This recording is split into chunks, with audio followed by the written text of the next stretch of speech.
Hello guys, this is Dr. Maha Abdurrahman. I'll be facilitating today an organic chemistry tutorial for the IGCSE in this hard time, the quarantine COVID-19 time. I hope this video is beneficial for you in this hard time where everybody is in social distancing. Let's start by the cracking of this organic compound. This compound or this hydrocarbon C18H39 has been cracked to give me a couple of compounds. Some of them are alkanes, some of them are alkenes. They're asking you which one is the alkane. The alkane has to follow the general formula CnH2n plus 2. I would say which one of these complying with this formula? It's obviously C6H14. N is 6, then 2n plus 2 would be 14, so I would choose that one over there. Now let's move to the second question. Now they're having a table over there, and then they asking you, the table below shows boiling point, flammability, and viscosity of C18H38 compared with other hydrocarbons. Their other hydrocarbons are lower hydrocarbons than the C18H38, which is C2H4, which is the ethene, the propane, this is the propene, the butene over there, and then I have the hexane. Okay, now since this is a higher hydrocarbon with higher number of carbons, the boiling point would be higher because there are many carbon atoms that will make the van der Waals forces between the molecules of this higher alkane are more than the other lower alkanes, so the boiling point would be higher. Flammability is the lowest because as the number of carbon chain increases, the flammability will be less. The viscosity would be high, so I would choose A for that. Let's move to the next question. The next question, they want you to choose the correct equation if an incomplete combustion occur. Incomplete combustion is a reaction with oxygen, but it's gonna produce carbon monoxide and water. So I would go for reaction with oxygen, produce carbon monoxide and water. I would go for B. I have next question here. Which one is the propanoic acid? Propanoic acid is the carboxylic acid that contains 3 carbons. So I would go with C because I have 1, 2, and 3 carbons. So I would go with C is the propanoic acid, and it has the functional group for the carboxylic acid, which is the C double bond OOH. So I would go with C. Propanoic acid is formed by oxidation of which organic compound? Usually oxidation of alcohol. Oxidation will give me the corresponding carboxylic acid, so I would choose propanol for that. Propane is an alkane, propene is an alkene, polyester is an ester. None of them by oxidation will give me any carboxylic acid, should be the propanol. That will give the corresponding propanoic acid by complete oxidation. Now this question is quite easy. They are giving you here the ethanol. This is the structure formula, and they want you to draw down the displayed formula. The displayed formula is the formula that shows all bonds. So I'm just gonna continue over there. Carbon, I'm gonna add hydrogen over there, another hydrogen, and then my OH. I'm just gonna, this is the displayed formula of the ethanol. Okay, the next question, there's a glass of wine over there. It says that over several days it's turned sour. The sour taste is caused by ethanoic acid. The ethanoic acid is produced by the reaction between ethanol and, if I go back to this equation over there. We mentioned that oxidation of alcohol will give me the carboxylic acid. Having said that, I would say that what happened for this ethanol over time is that ethanol has been reacted with oxygen in the air to give me the ethanoic acid. So it's the reaction between the ethanol and the oxygen, and the type of this reaction, of course, is oxidation. It's an oxidation. I think I spelled it wrong. Let me just correct that. So I would say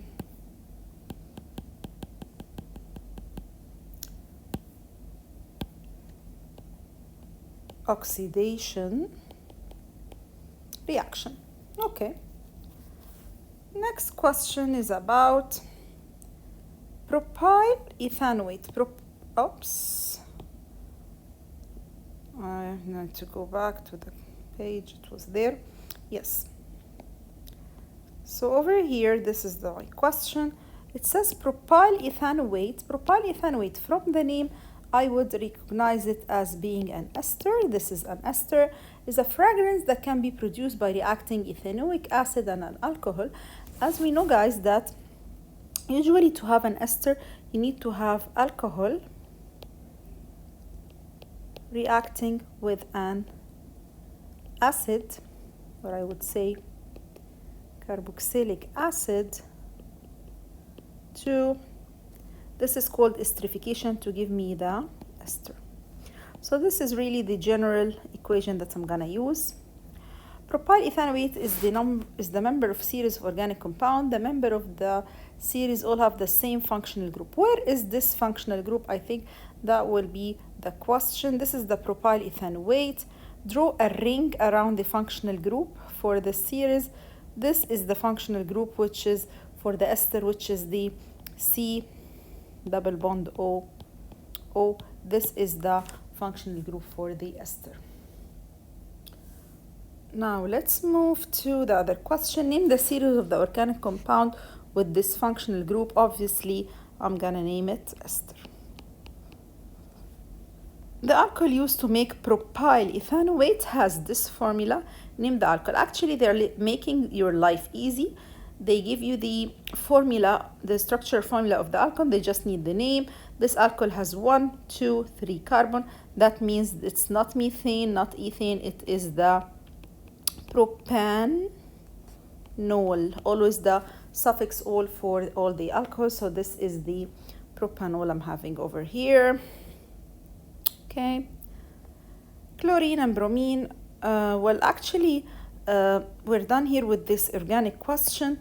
This question is for group 7. Well, I like, for physics and math tutor, I have to credit them. This website is great. But they like to make some questions. So I'm doing an organic revision, but this is a revision for group 7 elements. I'm gonna do it, but later on, not in this revision sheet. Let's have a look on another organic question. Okay, here we go. Modern window, that's not modem, that's modern window frames are often made from polyvinyl chloride, which is the polychloroethene. State why plastic videos, they don't need painting or maintenance, which is what's written on this ad. Now, all of those organic all of those polymers that are made from polychloroethene, they are non-biodegradable polymers. With that being said, those polymers, they are not broken down by microorganisms. As well, they are not metals. They don't have metals, so they will not react with oxygen, and they will not corrode. So that's why they do not need to be they are not need to have any maintenance or any kind of painting. Okay, So I would say over here, state why they do not need painting. I would say that this polymer, the polyvinyl chloride, is a non-biodegradable. This is a non-biodegradable polymer. What does that mean? It will not react with microorganisms. Also, it will not corrode. You can have two alternatives for your answer. It will not corrode, it will not rust, it will not react with oxygen. You can use any of those. Where since actually polychloroethene actually is a plastic. Okay.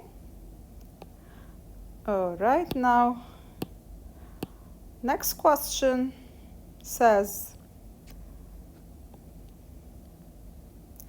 polychloroethene is a polymer formed by addition polymerization of chloroethene. Chloroethene is an unsaturated molecule. Why is this molecule said to be unsaturated? The word unsaturated simply, guys, means that I have a double bond in my structure. Simply, this double bond means unsaturation. Okay?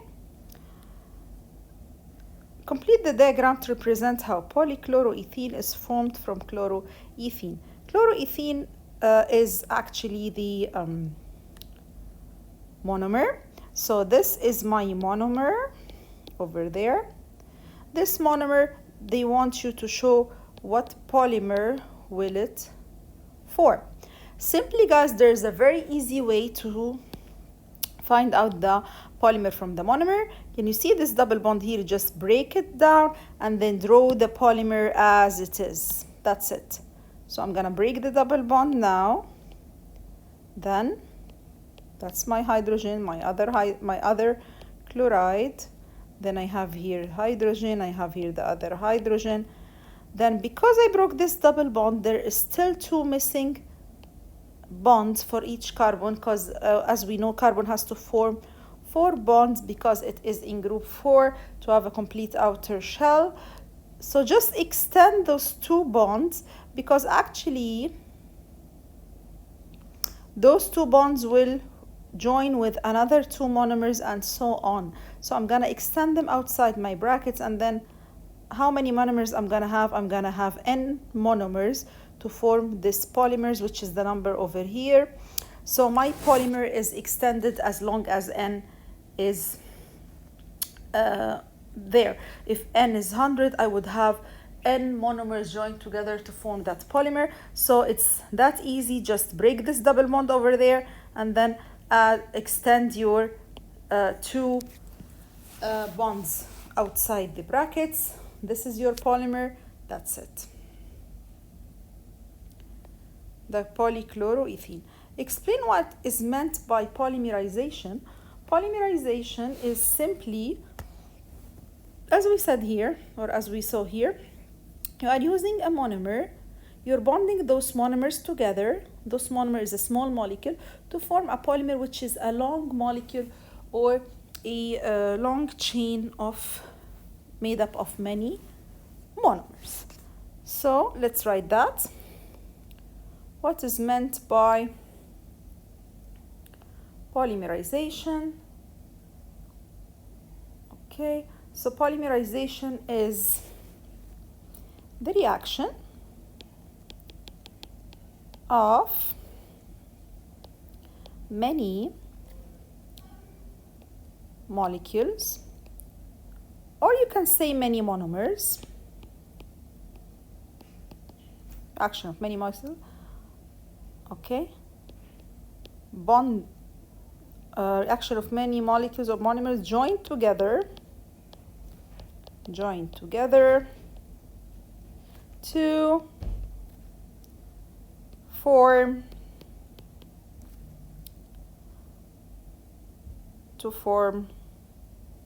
large chain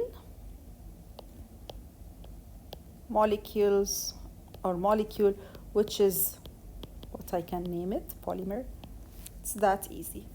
Why is this an addition polymerization? As I mentioned, guys, this is an addition polymerization because simply I broke down this double bond, okay? I broke down this double bond over here, and then I start to add my monomers together. So that's why this is called addition. That's why I call it addition, because you are adding to the double bond after you are breaking it. That's it. So addition polymerization. Go back to my blue pen. What is addition polymerization? It is simply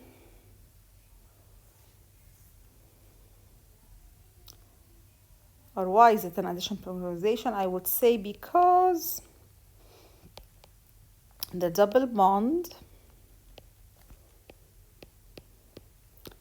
is broken, because the double bond is broken and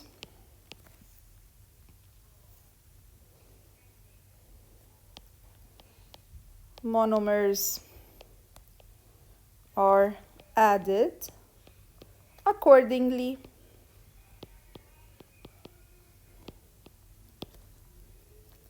Let's move to the next question. The next question is about cracking. Alkenes can be made by cracking large alkane molecules. Explain how cracking process is carried out. As we know, guys, cracking is when you are breaking large alkane molecules to get alkenes and smaller alkane molecules. So you are getting alkenes and smaller alkane molecules. How this cracking process is happened? For cracking, I need to heat the large alkane molecule. Not only heating, I need also to use a catalyst. So in the presence of catalyst, this catalyst can be porcelain, can be aluminium oxide, whatever, to produce lower alkane molecules and alkene. Alkene should be one of the products. Not it could be one alkene or more than one. So and alkene or alkenes. Okay. Now, what's the test that could differentiate between alkene and alkane? This test is very important. This is called test for unsaturation. The test for unsaturation. We mentioned before that unsaturation means the presence of double bond. Test for unsaturation, which is the addition of bromine water. So I'm gonna add the bromine water. If this bromine water decolorizes, that means you have alkene. So if I have alkene, what will happen that the bromine water will decolorizes. But if I have an alkane, the bromine water will not change color, Actually, what is the color of the bromine water? It is brown, red. And I really don't want to skip this question. I tell you why the bromine water colors decolorizes. I'm going to use another color to show you that on the side. This is my double bond, which is the place of unsaturation. Whenever I'm adding bromine water, this bromine water color is brown, red. Okay? What happens that addition reaction will happen on this double bond. So one of those double bonds will be broken. So I will break the double bonds like that. And then let me draw the bromine with different color, just to show you the addition, how it works. This is the bromine. So what happens after I'm breaking the double bond, I'm gonna add the two bromines over there, one bromine and then the other one.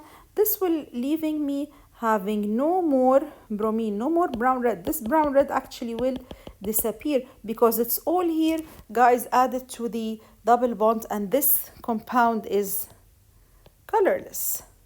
So I will end up by having this brown red disappear if there is a double bond. If there is no double bond, then no change will take place and the color will stay brown red as it is. I hope this was comprehensive to explain for you the test for unsaturation. Alkene, such as ethene, can be made into polymers. Complete the following to show how the ethene molecules bond to form part of a polymer. Very easy. As we said before, this double bond, I'm gonna break it. I'm gonna break this double bond as well, and the third double bond over there. Then I'm just gonna add those three guys together after breaking the double bond. So I'm drawing the same monomer. I'm just gonna add them together. So this guy, I'm gonna add the guy as well over there. This is the third one. Okay, that's it. That's it. This is the polymer that are formed from the ethene, which I'm gonna call it, because this monomer is called ethene. The polymer is gonna be called polyethene. I'm gonna name it polyethene, referring to the ethene monomer that is forming the polymer. Okie dokie. Name the polymer formed from the ethene. As we mentioned, I'm just gonna call it polyethene in reference to the monomer name. Name one important problem caused by everyday use of this polymer. Actually, all of those polymers are plastics, as we mentioned. The main problem with these polymers that all of them are, as we mentioned before, they are non-biodegradable. Okay? That means they will cause pollution, they will fill the land sites, okay? None of the bacteria will decompose them, so this will have a problem in pollution. Another problem with those polymers, with those plastics, other than the littering problem, is that we are using crude oil to make them, because those are made from alkene. Alkene is coming from cracking of larger molecules of alkane. Alkanes are coming from fractionating crude oil. So I'm using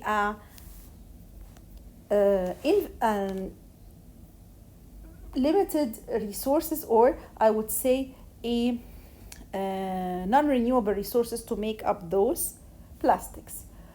You can also talk about those when you are burning fossil fuel to make up those, or when you are making the fractional distillation to get those polymers, you are contributing to the toxic gases, you're increasing the carbon dioxide, the greenhouse effects. All of those are different scenarios that you can use. But since he wants only one problem, I'm gonna go personally with having those polymer. I was saying those polymers are non-biodegradable.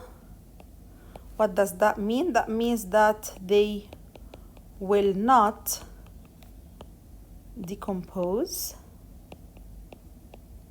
by bacteria or by microorganisms. This will end up by having or by contributing to pollution. So more pollution to more pollution and let me remove this mess.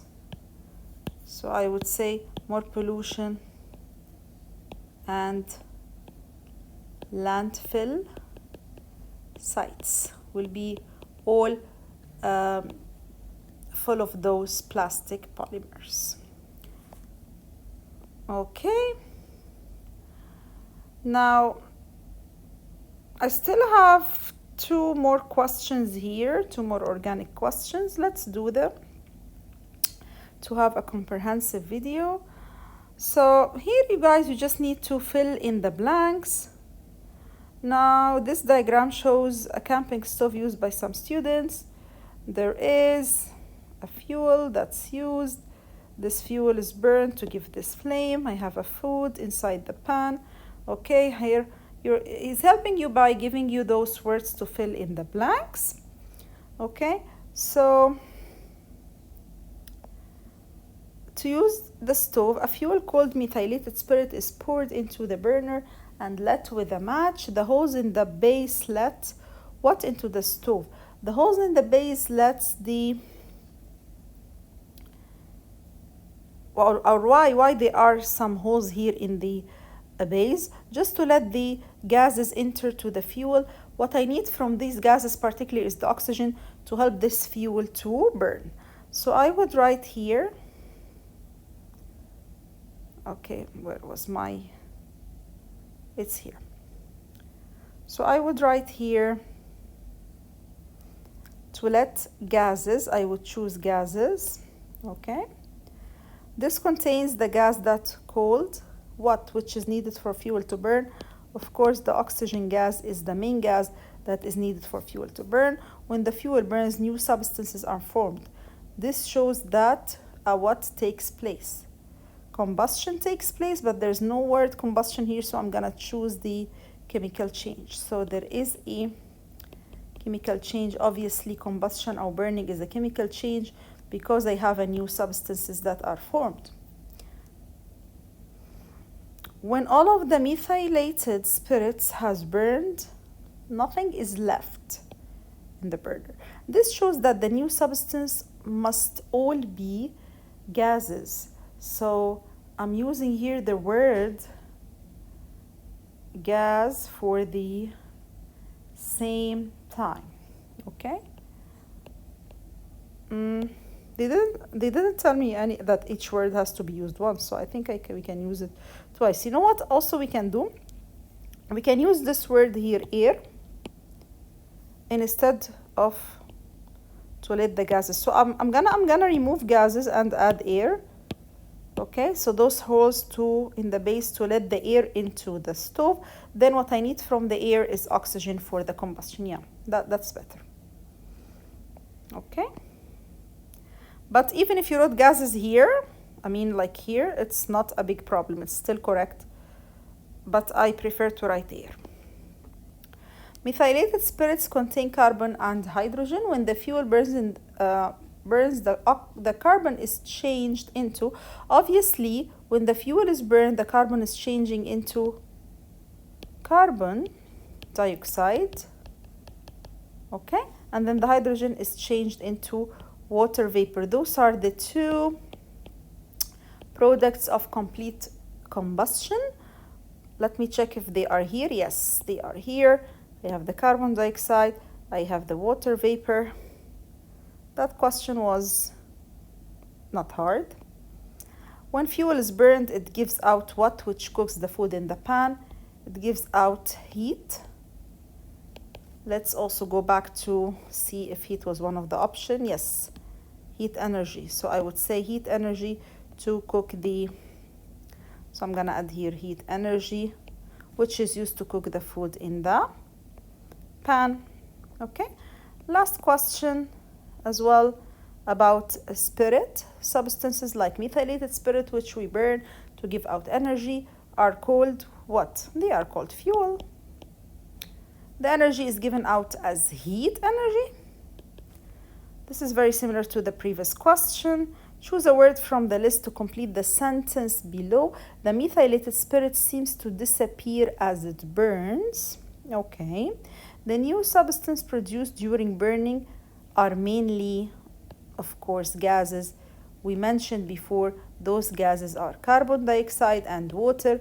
Those are the product of any complete combustion. So when you have any fuel, you are burning it with oxygen.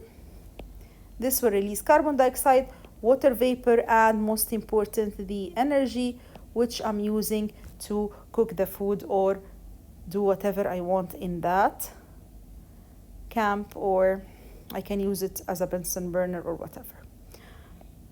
This concludes our tutorial for today, organic chemistry. I hope it was beneficial for you. I hope that you enjoyed your time. If you like the video, please like and subscribe to my channel to receive more videos. Thank you so much, guys, for attending my video. I hope it was beneficial, and see you next time. Bye bye.